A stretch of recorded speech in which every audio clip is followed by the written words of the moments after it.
आप सबको मेरा नमस्कार।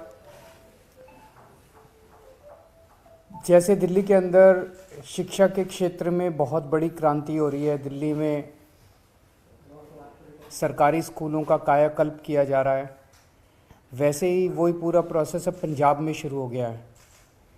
पंजाब में एक तरफ स्कूलों का कायाकल्प किया जा रहा है, उसके इंफ्रास्ट्रक्चर को ठीक करने का काम शुरू किया गया है भगवंत मान जी द्वारा, और दूसरी तरफ टीचर्स को तैयार करने के लिए उनको विदेशों में ट्रेनिंग के लिए भेजा जा रहा है। परसों 4 फरवरी को पंजाब सरकार के 36 प्रिंसिपल 5-5 दिन की ट्रेनिंग के लिए सिंगापुर जाएंगे और वहाँ पे वो विदेश में जाके ट्रेनिंग लेंगे। 6 फरवरी से 10 फरवरी तक उनकी ट्रेनिंग है, 5 दिन की। जब वो लौट के आएंगे, एक एक प्रिंसिपल हमें उम्मीद है कि एक कैटलिस्ट के रूप में काम करेगा और अपने अपने स्कूल को सुधारने की कोशिश करेगा, जैसे कि दिल्ली में हुआ था। दिल्ली में 1000 से ज़्यादा प्रिंसिपल्स अभी तक विदेशों में जा चुके हैं और वापस लौटने के बाद उन्होंने अपने अपने स्कूलों को सुधारा है। जहाँ एक तरफ दिल्ली से सीख के दूसरे राज्य अब अपने टीचर्स को विदेश भेज रहे हैं, दिल्ली के अंदर गंदी राजनीति की वजह से इस काम को रोकने की कोशिश की जा रही है। दिल्ली में हम 1000 से ज़्यादा टीचर्स को अभी तक अलग अलग देशों में भेज चुके हैं। अब इस साल भी हमने अपने बजट में पैसा रखा था टीचर्स को विदेशों में ट्रेनिंग पे भेजने के लिए। तो हमने प्लान किया था कि 30 प्रिंसिपल दिसंबर में जाएंगे और 30 प्रिंसिपल मार्च में जाएंगे ट्रेनिंग करने के लिए। लेकिन अनफॉर्चुनेटली एलजी साहब की बार बार फाइलों के ऊपर बेतुके ऑब्जेक्शंस लगाने की वजह से दिसंबर में ट्रेनिंग पे नहीं जा पाए टीचर्स, वो कैंसिल हो गई। और अब पिछले कई दिनों से फाइल एलजी ऑफिस में पड़ी हुई है और अब फिर से ऐसा लगता है कि मार्च की ट्रेनिंग भी कैंसिल हो जाएगी।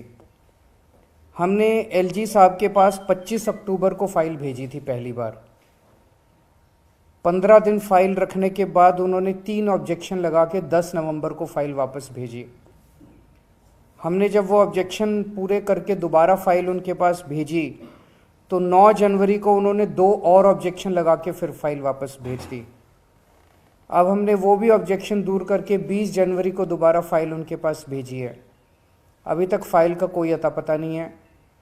जब मैं और मेरे सारे विधायक एलजी हाउस गए थे, राजनिवास गए थे इसके विरोध में और रिक्वेस्ट करने की आप फाइल क्लियर कीजिए, तो एलजी साहब के यहाँ से पूरे मीडिया में दिया गया था कि मुझे कोई आपत्ति नहीं है टीचर्स के विदेश जाने में, मैं तो कोई आपत्ति नहीं कर रहा, मैंने तो एक इन्फॉर्मेशन मांगी थी।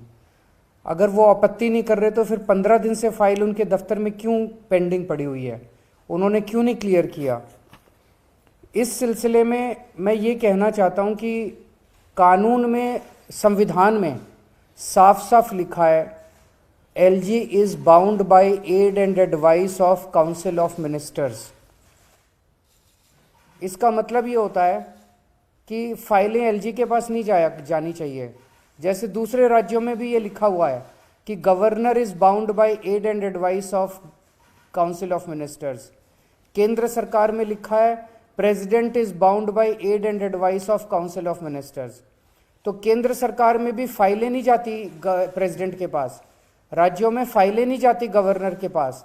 दिल्ली में भी 2018 में संविधान पीठ, सुप्रीम कोर्ट की संविधान पीठ ने ऑर्डर किया था कि एलजी के पास फाइलें नहीं जाएंगी। मुख्यमंत्री और मंत्री सारे निर्णय लेंगे और वो निर्णय तुरंत लागू कर दिए जाएंगे। लेकिन 2021 में केंद्र सरकार ने बदमाशी करके और कानून पास कर दिया और कानून में लिखा कि सारी फाइलें एलजी के पास जाया करेंगी। ये कानून बिल्कुल गलत है। अब सारी फाइलें एलजी के पास जाती हैं, हर फाइल के ऊपर एलजी जो है वो दो चार उल्टी सीधी कोई ना कोई ऑब्जेक्शन लगा देते हैं। तो ये कानून बिल्कुल गलत है। ये कानून संविधान के खिलाफ है। संविधान पीठ जो थी सुप्रीम कोर्ट की, उसने साफ साफ कहा था कि कोई फाइल एलजी के पास नहीं जाएगी, क्योंकि हमने संविधान पीठ को बताया कि किस तरह से उसके पहले एलजी साहब ने ऑब्जेक्शन लगा लगा के 2 साल तक मोहल्ला क्लिनिक रोक दिए। ऑब्जेक्शन लगा लगा के 2 साल तक सीसीटीवी कैमरे नहीं लगने दिए। तो संविधान पीठ ने कहा था कि 2018 में 4 जुलाई 2018 का ऑर्डर है कि कोई भी फाइल एलजी के पास नहीं जाएगी, लेकिन 2021 में इन्होंने संविधान की उल्लंघन करके संविधान के खिलाफ केंद्र सरकार ने कानून पास कर दिया। अब हमने सुप्रीम कोर्ट में इस कानून के खिलाफ याचिका दायर की हुई है और हमें उम्मीद है कि सुप्रीम कोर्ट जो है इस कानून को गैर संवैधानिक डिक्लेयर करके इस कानून को रद्द करेंगे ताकि दिल्ली सरकार अपने काम कर सके। इस तरह से हर काम में अड़चन अड़ाना, दिल्ली के लोगों के हर काम में अड़चन अड़ाना, चुनी हुई सरकार के हर काम में अड़चन अड़ाना, ये सही नहीं है। दिल्ली के अंदर जो अच्छे काम है, जनता के काम है, वो काम होने देना चाहिए और इस तरह से दिल्ली सरकार के कामों में अड़चन नहीं अड़ानी चाहिए। मैं उम्मीद करता हूं कि एलजी साहब, जब तक सुप्रीम कोर्ट का आदेश नहीं आता तब तक एलजी साहब इसको फाइल को जल्दी क्लियर करेंगे और इसको हमारे टीचर्स को भी विदेश जाने देंगे। सर, पिछले हफ्ते एलजी ने आपको मुख्यमंत्री और 10 विधायकों को मिलने का समय दिया था, आप मिल नहीं पाए क्योंकि आप पंजाब में थे। क्या दोबारा उसके बाद उन्होंने दोबारा नहीं बुलाया। मैंने उसी दिन कहा था कि कोई और टाइम दे दो, मैं पंजाब जा रहा हूँ, मैं हूँ नहीं। उसके बाद उन्होंने कोई दोबारा टाइम नहीं दिया। कल फ्राइडे है तो रूटीन मीटिंग है आप लोगों की? नहीं, अभी फिलहाल तो नहीं हो रही हैं। अगर कोई काम होगा तो मैं चला जाऊँगा। 6 फरवरी को फिर से एमसीडी का होगा, क्या लगता है कि? ये तो बीजेपी वाले जवाब देंगे कि वो चुनाव होने देंगे नहीं होने देंगे। हर बार वही रोकते हैं चुनाव। हम तो चुनाव कराना चाहते हैं। पिछली बार आप लोग तो थे सारे, आपने देखा कि किस तरह से हमारे वाले, मैंने भी वीडियो देखा था, हमारे वाले बिठाने की कोशिश कर रहे हैं और वही जानबूझ के शोर कर रहे थे। उन्होंने जानबूझ के, तो उनको मान लेना चाहिए चुनाव हार गए, जैसे राज्यों में करते हैं, चुनाव हार जाते हैं लेकिन फिर भी सरकार तो उन्हीं की बनती है, खरीद फरोख्त कर लेते हैं। अब यहाँ पे वो खरीद फरोख्त नहीं कर पा रहे हमारे काउंसिलर्स को, तो वो हाउस ही नहीं चलने दे रहे, चुनाव ही नहीं होने दे रहे मेयर के। दो सवाल आपसे। एक सवाल तो ये कि क्योंकि अब बहुत कम समय बचा है, मार्च में टीचर्स को जाना था, क्या अभी दोबारा से जो कम्युनिकेशन जो है एलजी हाउस से आप लोगों को मिला है? हम तो चिट्ठी पे चिट्ठी भेज रहे हैं। जैसे कल परसों भी मनीष सिसोदिया जी ने चिट्ठी भेजी एलजी साहब को, कोई चिट्ठी का जवाब नहीं आता, कोई किसी चीज़ का जवाब नहीं आता, एलजी साहब रिस्पॉन्ड ही नहीं करते। और दूसरा सवाल सर, बजट भी आया है दिल्ली का, उस बजट को आपने पढ़ा भी होगा, देखा भी है, तो उस तरीके से किस तरीके से लग रहा दिल्ली वालों? दिल्ली वाले 2.25 लाख, देखो पूरे देश से सरकार, केंद्र सरकार इनकम टैक्स इकट्ठा करती है। उस इनकम टैक्स को केंद्र सरकार इकट्ठा करती है, लेकिन केंद्र सरकार उसको इस्तेमाल नहीं कर सकती। उसको उसे केंद्र सारे राज्यों में बांटना होता है। It is a divisible pool of taxes. तो जितना इनकम टैक्स पूरे देश से इकट्ठा होता है उसे सारे राज्यों में बांटना होता है। पूरे देश में सबसे ज़्यादा इनकम टैक्स दिल्ली देती है, दिल्ली के लोग देते हैं। 2.25 लाख करोड़ रुपए का पिछले साल हमने इनकम टैक्स दिया और उसमें से दिल्ली को केवल 325 करोड़ रुपए पिछले 20 साल से मिल रहे हैं, हर साल 325 करोड़। तो एक कहते हैं ना कि सोने की मुर्गी, सोने के अंडे देने वाली मुर्गी को मारना नहीं चाहिए। तो दिल्ली तो एक तरह से सोने के अंडे देती है, उसका ही अगर गला घोट दोगे तो फिर कैसे काम चलेगा? आप जितना ज़्यादा दिल्ली में इन्वेस्ट करोगे, दिल्ली की अर्थव्यवस्था में इन्वेस्ट करोगे, उतना ज़्यादा दिल्ली और प्रोड्यूस करके देगी, और टैक्स देगी आपको, आपकी और तरक्की होगी। आप दिल्ली में इन्वेस्ट ही नहीं करोगे, दिल्ली का गला घोट दोगे तो कैसे काम चलेगा?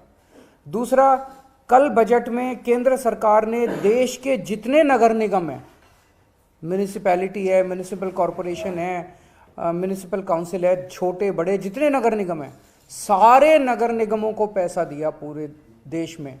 केवल दिल्ली नगर निगम को पैसा नहीं दिया। मैं केंद्र सरकार से पूछना चाहता हूं, आपका दिल्ली के लोगों से क्या दुश्मनी है आपकी? केवल दिल्ली नगर निगम को पैसा नहीं दिया, बाकी पूरे देश के सारे नगर निगमों को पैसा दिया। आप बजट उठा के देख लो। सर, एक सवाल है, खबर आ रही है ईडी के चार्जशीट पे, उसमें ईडी ने दावा किया है कि जो लिकर स्कैम था लेजेंड दिल्ली का, उसके किकबैक्स को गोवा इलेक्शन में इस्तेमाल किया गया था। ये चार्जशीट में ईडी ने दावा किया है। ईडी की कितनी चार्जशीट? अभी तक 5000 चार्जशीट फाइल की होंगी ईडी ने अपने पूरे इस सरकार के कार्यकाल में। उसमें से कितने लोगों को सजा हुई? ईडी की सारे केस फर्जी हैं। ईडी के केस केवल सरकारें गिराने और सरकारें बनाने के लिए इस्तेमाल किए जाते हैं। ईडी के केसेस, ईडी जो है भ्रष्टाचार खत्म करने के लिए थोड़ी केस करती है। ईडी तो केवल एमएलए, इन लोगों की सरकारों को एमएलए खरीदने के लिए, एमएलए तोड़ने के लिए, सरकारें बनाने के लिए, सरकारें गिराने के लिए इस्तेमाल किया जाता है। तो ईडी की चार्जशीट एक कोरा फिक्शन है। Thank you.